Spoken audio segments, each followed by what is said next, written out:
जया एकादशी शुभ मुहूर्त जनवरी 2026। एकादशी तिथि का प्रारंभ 28 जनवरी 2026 को सायंकाल 6:40 से। एकादशी तिथि की समाप्ति 29 जनवरी 2026 को रात्रि 8:30 बजे तक। उदया तिथि के अनुसार जया एकादशी का व्रत 29 जनवरी गुरुवार को ही रखा जाएगा। व्रत खोलने पारण का समय। एकादशी के व्रत में पारण का बहुत महत्व है। यदि सही समय पर व्रत न खोला जाए तो व्रत का पूर्ण फल प्राप्त नहीं होता। पारण की तिथि 30 जनवरी 2026 शुक्रवार।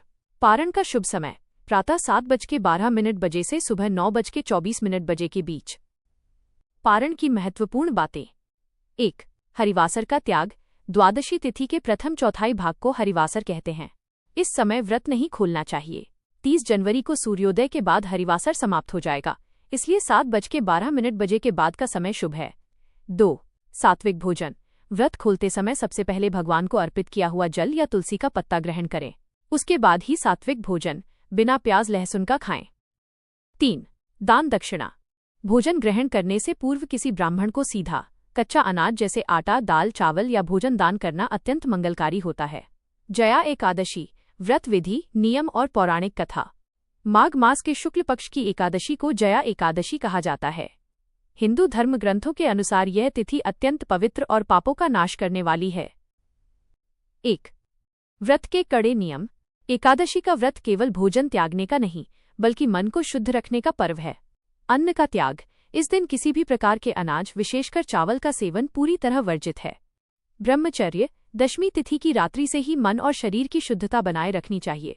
वाणी पर नियंत्रण। व्रत के दौरान कटु वचन, क्रोध और झूठ से दूर रहना चाहिए। तुलसी की महिमा। भगवान विष्णु की पूजा बिना तुलसी के पूर्ण नहीं होती, किंतु एकादशी के दिन तुलसी के पत्ते तोड़ना वर्जित है, अतः पूजा के लिए पत्ते एक दिन पहले ही तोड़ लेने चाहिए। 2. विस्तृत पूजन विधि। 1. स्नान और संकल्प। सूर्योदय से पूर्व उठकर पवित्र जल से स्नान करें। हाथ में जल लेकर व्रत का संकल्प करें। 2. देव अभिषेक। भगवान विष्णु की प्रतिमा को गंगाजल और पंचामृत, दूध, दही, घी, शहद और शक्कर से स्नान कराएं। 3. श्रृंगार। भगवान को पीले वस्त्र पहनाएं और पीला चंदन लगाएं। पीले फूल और माला अर्पित करें। 4. धूप और दीप।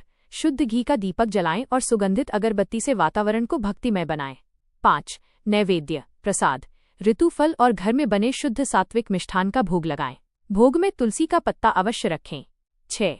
पाठ और आरती। विष्णु सहस्रनाम का पाठ करें अथवा ओम नमो भगवते वासुदेवाय मंत्र का निरंतर जाप करें। अंत में भगवान की आरती गाएं। 3. पौराणिक व्रत कथा। प्राचीन समय में इंद्र की सभा में माल्यवान नाम का एक गंधर्व और पुष्पवती नाम की अप्सरा थी। दोनों एक दूसरे के प्रति आसक्त होकर इंद्र के समक्ष मर्यादा का उल्लंघन कर बैठे। देवराज इंद्र ने क्रोध में आकर उन्हें स्वर्ग से निष्कासित कर दिया और पिशाच योनि, प्रेत योनि में जाने का श्राप दे दिया। हिमालय के दुर्गम क्षेत्रों में वे पिशाच बनकर अत्यंत कष्ट भोगने लगे। न उन्हें भोजन मिलता था और न ही भीषण ठंड में नींद आती थी। संयोगवश माघ शुक्ल एकादशी के दिन कष्टों के कारण वे पूरे दिन कुछ खा नहीं सके और पूरी रात जागते रहे। अनजाने में हुए इस कठिन व्रत और रात्रि जागरण के प्रभाव से भगवान विष्णु प्रसन्न हुए और उनके समस्त पाप नष्ट हो गए।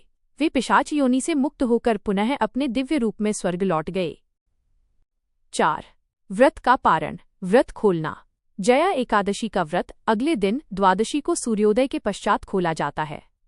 व्रत खोलने से पूर्व किसी योग्य ब्राह्मण या निर्धन व्यक्ति को अनाज और दान दक्षिणा देनी चाहिए।